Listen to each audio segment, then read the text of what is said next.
E aí, título é por último. Escreve tua redação inteira. Tô com medo de errar a linha. Escreve título bem grande lá na linha 1, deixa aquele troço quieto. Título é a última coisa que você faz no seu texto. A gente vai conversar sobre isso um pouco mais pra frente.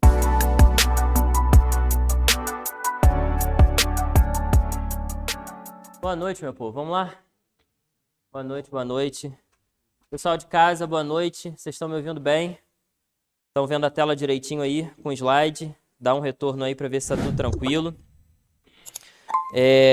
Meu povo, estou vendo uns rostos novos, então para quem não estava aqui na semana passada, meu nome é Nicolas Tadashi, a gente vai ficar juntos com redação toda segunda-feira, nesse horário ingrato, de 9h10, mas estaremos juntos.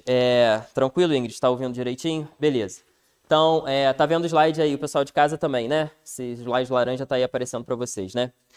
Olha só, a gente, na semana passada, havia conversado sobre algumas questões iniciais, só apresentando a vocês algumas informações que a gente já tinha a respeito da redação até agora. Comentei com vocês que a PEMERGE já determinou, por meio da banca, que a gente vai ter 2 dias separados, então os senhores vão fazer aquela prova primeira objetiva num dia, naquela manhã de 9 às 13, depois a gente tem um dia separado, um segundo dia para a parte de redação. E aí na semana passada a gente havia comentado basicamente sobre essas informações que a gente já tinha.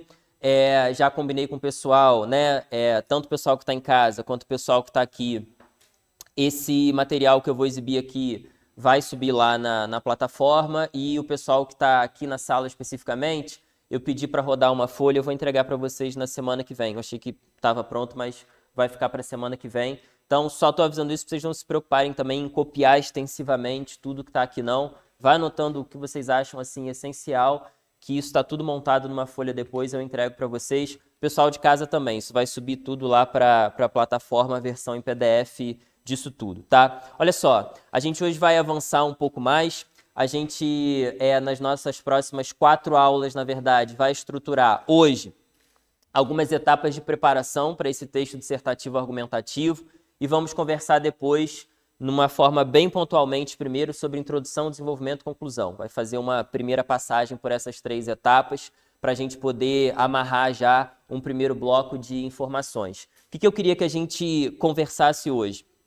Na semana passada, a última coisa sobre a qual a gente falou antes de sair daqui 10 horas foi que, depois de pensar que a gente chama um texto de dissertativo argumentativo porque a banca vai te dar um tema, você precisa se posicionar diante desse tema, defender uma opinião, que a gente vai chamar tecnicamente mais para frente de tese, sustentar com argumentos. A gente fechou a aula sobre isso e conversou então que esse nosso texto, para quem já tem uma noção, já fez redação em algum concurso, para quem ainda não tem, a gente chama esse texto que a banca vai nos pedir para escrever, a gente organiza esse texto em 3 etapas, chamadas de introdução, desenvolvimento e conclusão. Foi a última coisa que a gente exibiu aqui na aula anterior. Ou seja, eu tomo um posicionamento na introdução, defendo no desenvolvimento com meus argumentos e depois faço a conclusão, um caminho lógico de texto, início, meio e fim, introdução, desenvolvimento, conclusão. Pois bem, essa parte de introdução, desenvolvimento e conclusão é o que a gente vai ver de maneira seriada, organizada nas próximas 3 aulas. Só que antes disso, a gente precisa atentar para uma outra etapa, que é uma etapa fundamental, que diz respeito a alguns elementos de preparação desse texto dissertativo argumentativo. Por que eu estou dizendo isso? Estou dizendo isso porque a gente já determinou que isso aqui é uma puxada de volta daquela aula anterior, que a gente está lidando com um texto que analisa um tema, que obriga você a defender um ponto de vista. A gente até usou um exemplo, por exemplo, as condições da segurança pública no Brasil atual. Se a banca me joga isso na minha mão, eu tenho que defender uma posição sobre isso. As condições de segurança pública no Brasil atual são precárias. Por quê? Por conta da insuficiência do Estado e por conta do preconceito da sociedade. Então, qualquer tema que caia na minha mão, eu preciso determinar um ponto de vista e sustentar isso com argumentos. A gente falou sobre isso na semana passada, a gente já determinou de maneira um pouco mais geral que é necessário que essa argumentação, e claro que a gente vai aprender como que a gente sistematiza isso, ela precisa se dar de maneira convincente, bem fundamentada, com informações, com consistência, com credibilidade. Não dá, e isso é um norte que a gente tem que ter desde já, não dá para ir para o senso comum, não dá para dizer, por exemplo, que fazer generalizações do tipo o governo inteiro é corrupto, a sociedade inteira é corrupta, as pessoas não fazem nada. Essas frases do senso comum que, por mais que a gente verifique isso na prática em muitos momentos, a redação é a hora de você provar, sedimentar isso, analisar com calma e a gente vai entender como isso funciona. Só que para que tudo isso aconteça, a gente precisa organizar preparações anteriores à escrita desse texto. E isso é fundamental. O que vai acontecer? E eu vou mostrar um exemplo a vocês mais aqui para o final do slide. A tendência atualmente das bancas de concurso é que quando elas pedem uma redação dissertativa argumentativa, ela vai te dar um tema. Lembra o pessoal que estava aqui na semana passada, o pessoal de casa? A gente analisou no final um tema sobre, inclusive, projeto sustentável. Foi um tema para o pessoal de segurança pública de São Paulo. É comum que a banca ou te dê um tema solto, te dê a frase temática, a folha de rascunho, a folha oficial e acabou, ou ela te dê uma série de elementos ali que a gente chama de textos motivadores para ambientar a sua relação com o tema. Com textos motivadores, sem textos motivadores, não dá, em hipótese alguma, para uma banca como a nossa, a gente pegar uma caneta e começar a escrever do zero e seja o que Deus quiser. Até porque a gente comentou isso na semana passada. Os senhores e as senhoras têm uma vantagem que vocês têm um dia específico para fazer redação. E o tempo de prova é um tempo confortável. São lá as 4 horas para você fazer um planejamento, um rascunho, que é o que a gente vai ver hoje um pouco, e fazer essa redação, passar essa redação a limpo. Não dá para arriscar para você pegar uma caneta preta e sair escrevendo do zero do nada. Eu preciso pensar. Se a banca está exigindo um texto dissertativo argumentativo, se ela dá um tema na minha mão, eu preciso pensar numa posição central, selecionar 2 argumentos, estruturar bem os meus 4 parágrafos, eu não posso fazer isso tudo enquanto eu escrevo. Vai dar merda, vai dar algum problema. Então a gente precisa planejar a escrita desse texto. Daí a ideia importante de você se preparar para esse texto de maneira muito objetiva lá na hora. O que é que isso significa? A gente precisa compreender qual é o tema que me foi dado de fato. Eu li aquela frase temática uma vez, a chance de eu ter entendido essa frase 100% é baixa. Você acha que entendeu, ou você levou um susto, você acha que não entendeu nada, é preciso assentar um pouco essa primeira leitura que a gente faz da frase temática, por exemplo. Então, há uma série de preparações aqui que dizem respeito a um norte para a gente, a um imperativo para a gente que tem que planejar esse texto. E planejar esse texto, em termos de ganhar tempo, não necessariamente é você fazer um rascunho inteiro a lápis, às vezes, na folha de rascunho.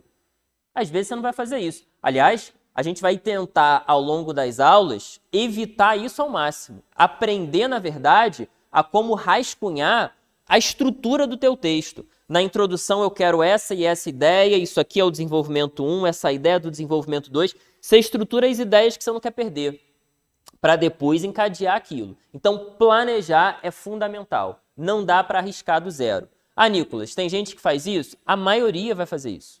A maioria vai pegar a caneta e vai escrever a redação do zero. Como talvez muitos de vocês que já fizeram alguma redação dissertativa argumentativa para concurso, às vezes até já tenha feito. Na pressa, no desespero, na ansiedade, pegou a caneta ali e foi embora. Planejar é um diferencial, porque garante que você, primeiro, não tenha ideias incoerentes, não se esqueça de alguma coisa importante que você considera que tem que estar ali, entenda onde é que tem que estar cada informação, entenda esse movimento de introdução, desenvolvimento, conclusão.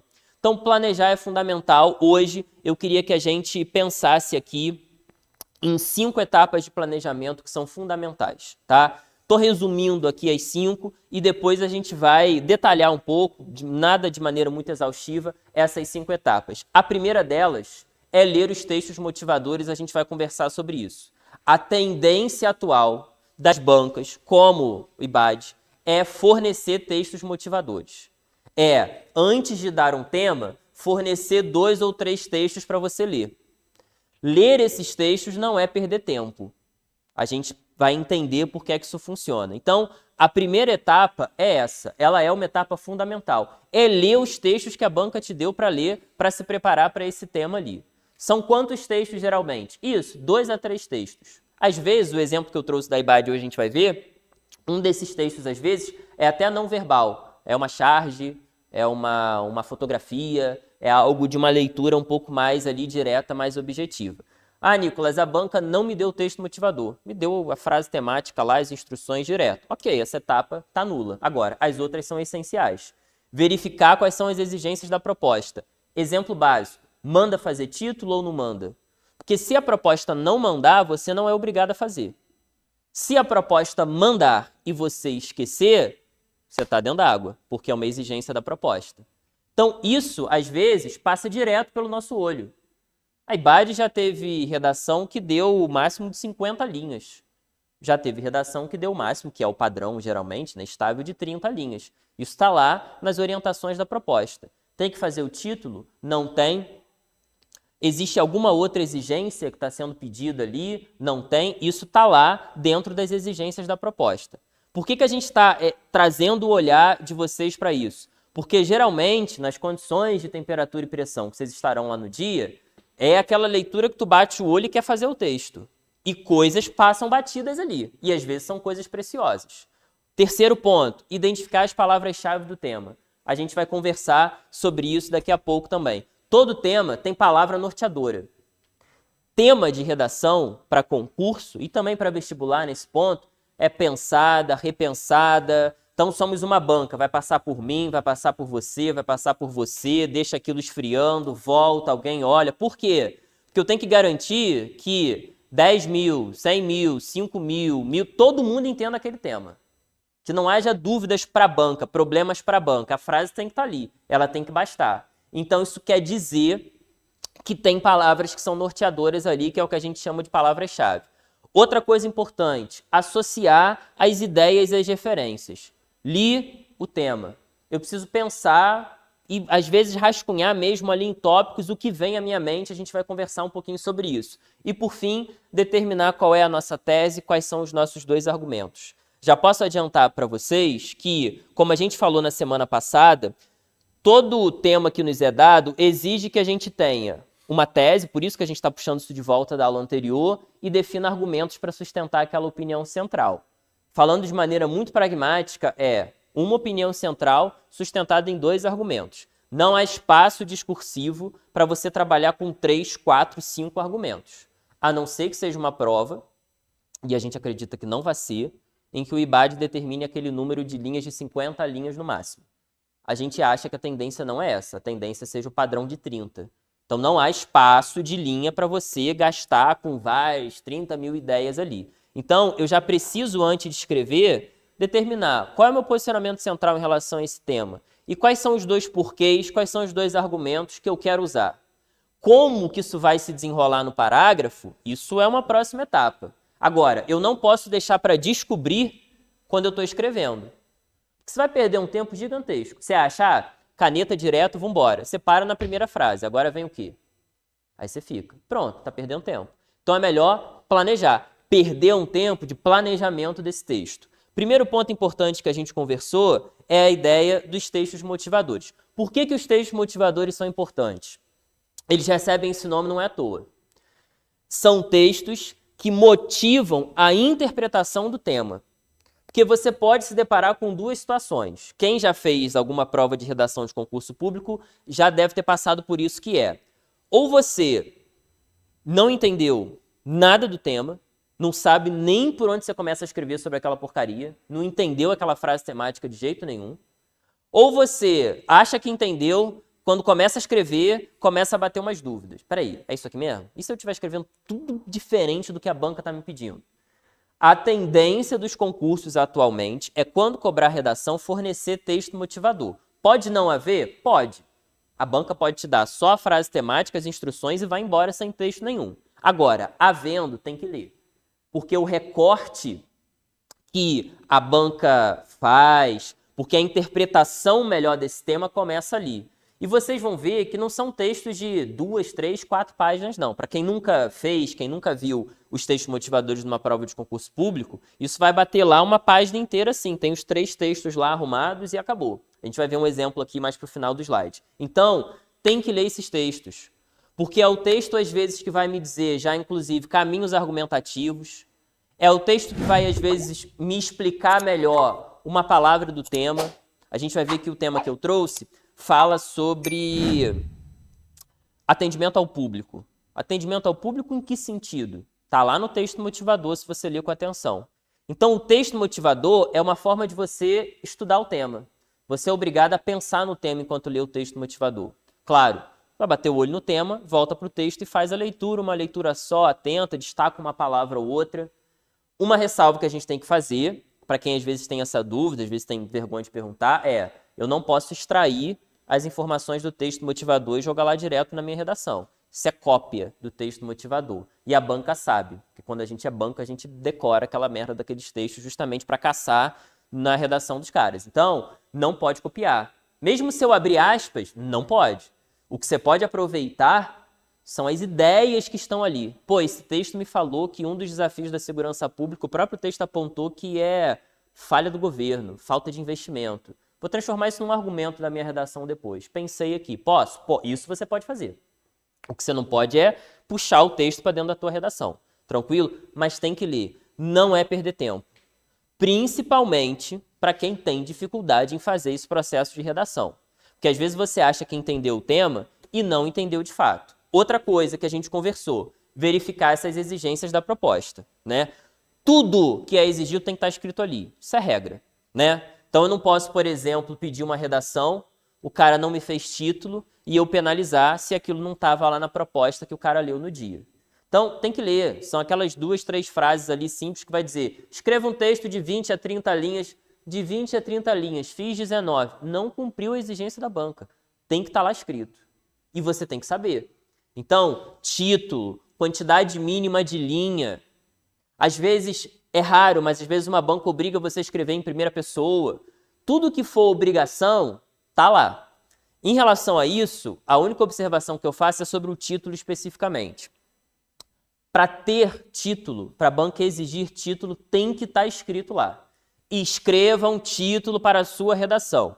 Nicolas, a banca não exigiu. O que eu faço? Não faz título. Esquece essa merda. Esquece.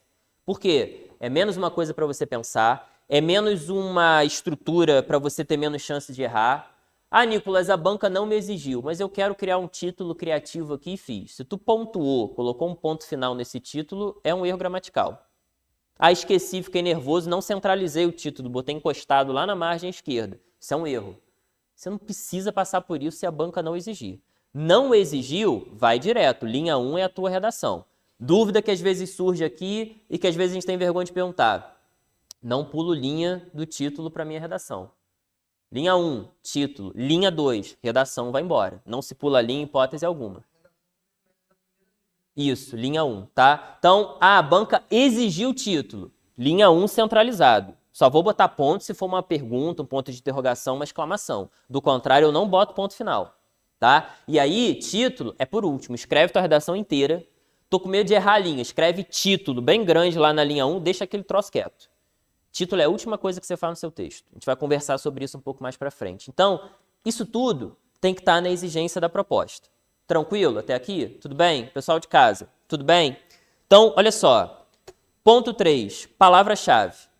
Todo tema tem palavra-chave. Isso aqui, eu vou até ler um trechinho aqui porque é importante.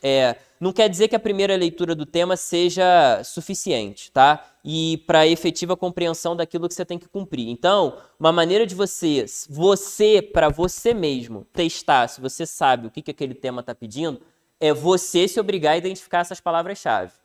Parece meio pré-escolar, meio bobeira, mas não é não. Você vai sublinhar as palavras que você acha mais importantes daquele tema. Vai circular, vai destacar, vai fazer o que você quiser. Agora, tem palavras mais importantes em todo tema. O tema todo é importante, mas tem palavra que norteia. Tem palavra que guia o tema. São o que a gente chama de palavras-chave.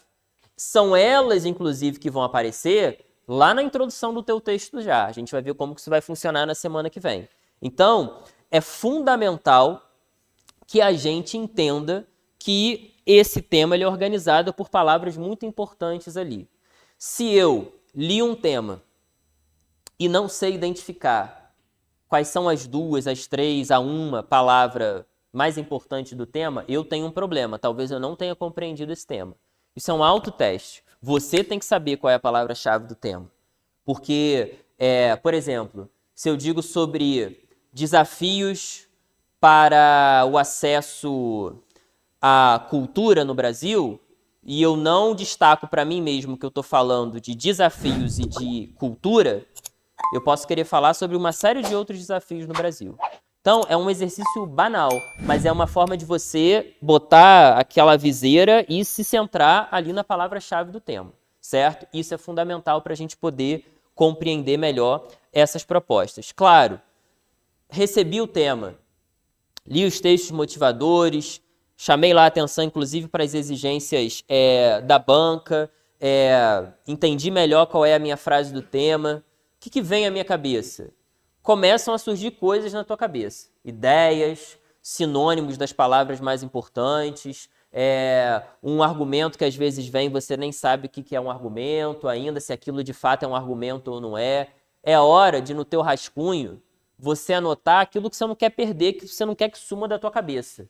E às vezes, quer dizer, na maioria das vezes, não é você anotar numa frase elaborada e criar. Não, às vezes é corrupção, falta de investimento, governo federal, lei tal que você lembrou. O que vier à tua cabeça relacionado a partir do tema, você tem que puxar para o papel. Porque a chance de você... não, isso aqui eu lembro na hora que eu tiver. Não vai lembrar. Não vai lembrar, isso é fato. Então, cuidado. É hora de fazer associação. Pensar em sinônimos para você não ter que ficar repetindo a mesma palavra a redação inteira. Repetição em excesso é um problema de coesão, né? A banca olha para isso. Então, é o que alguns chamam de brainstorm, não gosto muito dessa palavra, é chuva de ideias, toró de ideias. É a hora de você rascunhar ali em tópico o que vier à tua cabeça relacionado a esse tema que você leu. Isso é importante, porque são maneiras indiretas de você colocar o pé no chão e começar a sentar melhor com esse tema, para você não escrever de maneira aérea e achar que você entendeu. E aí, gostou dessa aula? Então faz o seguinte, deixa o seu like, inscreva-se no nosso canal, ative o sininho para não perder nenhum conteúdo nosso. Também, se quiser, deixa aquele comentário, alguma dúvida, que a gente está acompanhando tudo bem de pertinho. E tem mais conteúdo ainda. A aula 2 tá aqui, olha, é só você clicar em algum lugar dessa tela e acompanhar o nosso próximo conteúdo.